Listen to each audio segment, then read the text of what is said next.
Hi YouTube! So I read a book recently that was sort of out of my comfort zone a little bit, kind of, halfway. So I like historical fiction, and this book has a little bit of that in it, but it also comes to present day. The book is called Blood and Ice by Robert Masello, and this is what it looks like. Kind of creepy, not the kind of book I would usually read.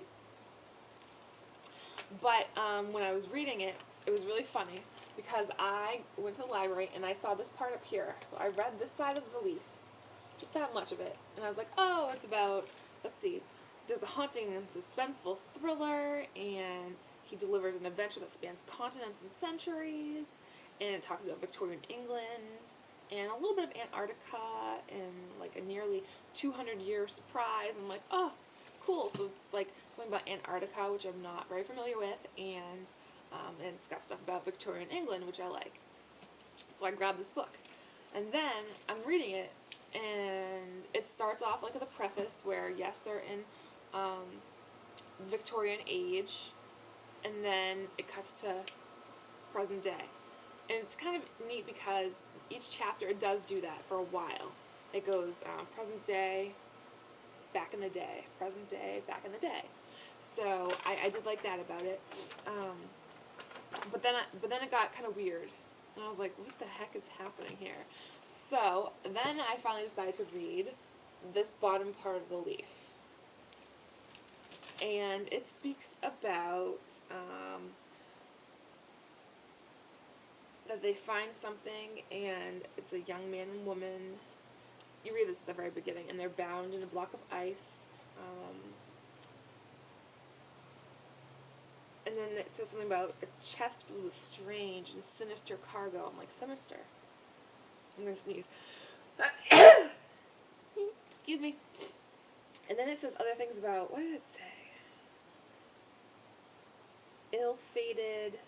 Oh, there's something about superstition, and there's something far darker. And I'm like, what? Is this nightmare? Something is dead, might not be gone. I'm like, what the heck book did I get, right?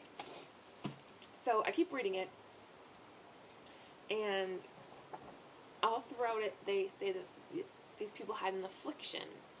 There's something wrong with them, and they could kind of kept hinting at they could live forever. And to me, I'm like, okay, so vampires. What's your point? But they then didn't really say vampires except twice in the book. There's one part where someone was like, vampires, vampires, and then that was it. Because they're not really vampires. It's interesting. What else I want to say about this book is that, so yeah, you've got your historical fiction, yeah, you've got your kind of mystery in it, but you also have going to Antarctica. It was really cool because you got to read the book and find out, like, you know, the kind of rig that they had to go on to break the ice as they, like, sailed down to Antarctica from the most southern point before then. Kind of like what you have to go through, what life is like there, how it's always daylight at this time when they were there, and how it affects you, and there was a dog sled team there. There's a lot of scientific things in here too. This book is actually a book that guys would like too. Definitely guys. What else do they talk about? Oh, they go diving for the creatures that live there. There's some scientists, some doctors,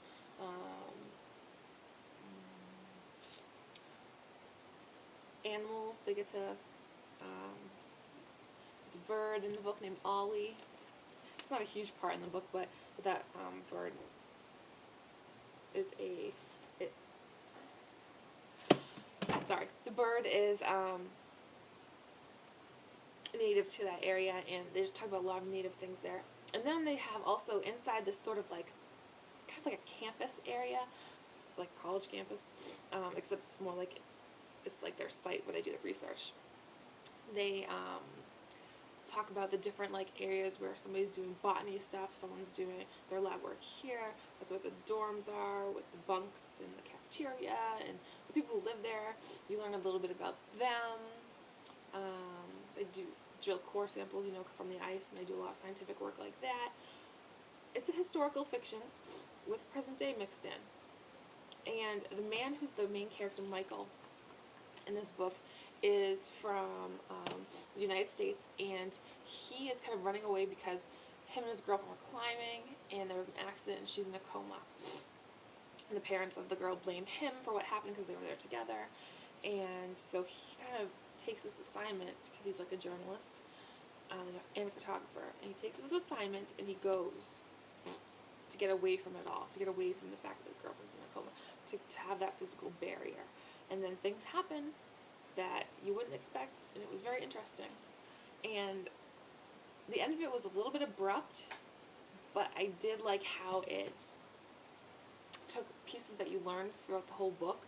Like there's a piece about the special fish that lives in Antarctica, where you can live in the very, very cold water, but it can't touch the ice. If it touches the ice, it'll like die, so it stays in the water part. And so it takes a piece of that at the end, and it shows you how that comes to fruition. And I'm just trying to think what else. The fact that like the woman who's in the historical part, she's a nurse with Florence Nightingale. She's in this book too. So it has a lot about the Crimean War and Russia, and I love it. A lot of the stuff in this book was cool. And then it had that weird, unique twist. So I think it was kind of a unique writing style, and something to look into. If you're into historical fiction, plus a little crazy twist to it. Okay, so I hope you enjoyed my 2 recent videos about books, and when I read more books and I find ones I like, I'm going to let you know. I've decided that like the books that stink, like I started reading a book called The Treasure, and I didn't like it, by something Johansson. Don't read that book. I'm not even going to do a review on it. I couldn't even like get into it after like the first chapter or so. Anyways, so yeah, pick up these books. They're pretty thick. They'll last you a little while, but you won't be disappointed. See you later, YouTube.